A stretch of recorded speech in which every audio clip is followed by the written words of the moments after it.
Hello everyone. Are you ready for some really tough, horrible, and painful questions? I'm just kidding. These are going to be really easy. First, I want you to clap your hands if you like to lose.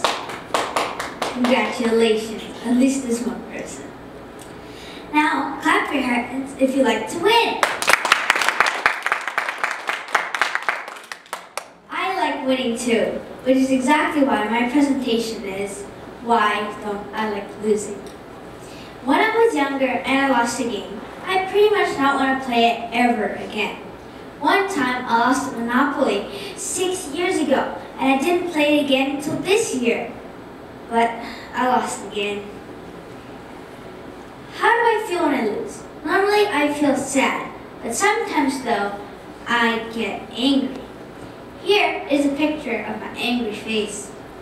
Now, let's look at different kinds of losing and one of my favorite things, which is video games.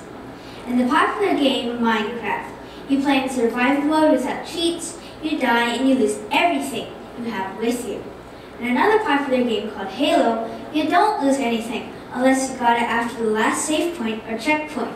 You just start from there with the exact same resources, materials, everything you had at that point when the game saved. When I lose in either of these games, I get angry. But it's even worse in co-op mode.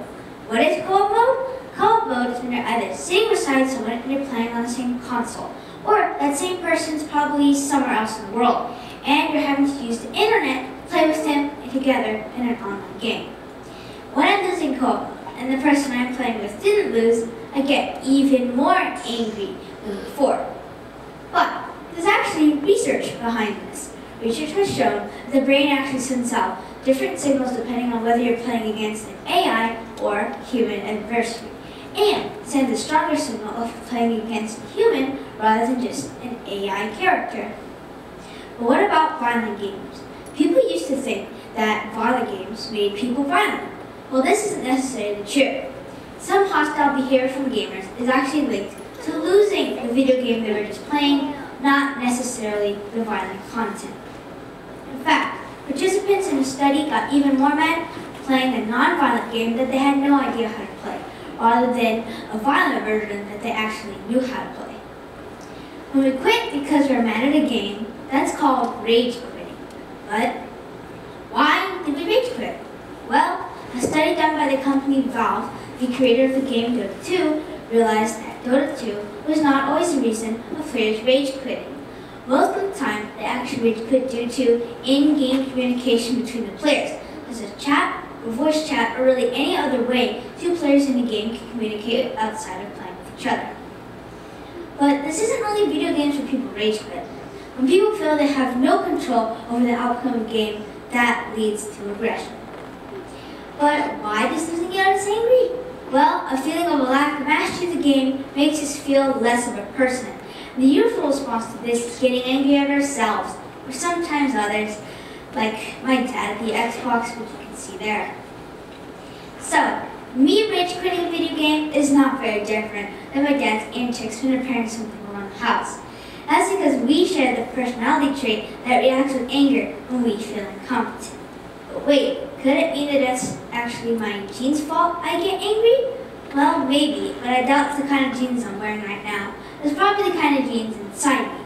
For example, people with the TC or TT versions of the dark 32 gene show more anger than those of the type of CC. That's because this particular gene influences the amount of gray matter around the part of the brain that helps keep control of our emotions, and the CC version has more gray matter. But can showing anger be a good gene? Well, maybe, because it seems strong anger can actually help rise your position in the social grouping, especially back when we evolved to have these features. But I'm confused. I'm told my natural disposition to rage quit is bad, and control is good, which is definitely not the genes I have. So thanks, parents. You gave me the genes, and now you don't want me to express them. But wait!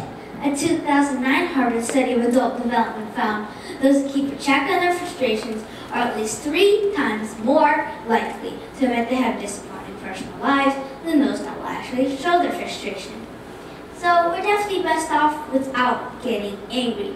But if we do get angry, we should definitely express it. not bottle it up. Why do we rage quit if losing is good? Wait, what? Losing can be good? Well, in fact, losing is good. But why is losing good? Losing is good because it helps us learn from our mistakes by providing direct feedback. It also gives us experience and even a better chance of success the next time we try. So now, losing is starting to sound pretty good. So why don't we like losing? Well, that's because the feeling of losing is actually 2 times greater than the feeling of winning. Think about this. If you lose 1 point in a video game, you have to win back 2 points in order to make yourself feel just as good before you lost those. Here's my favorite quote about losing. It's by J.K. Rowling, author of the Harry Potter series. It's impossible to live without failing at something. Unless you live so cautiously, you might as well have not lived at all. In which case, you have failed by default. Thanks for watching.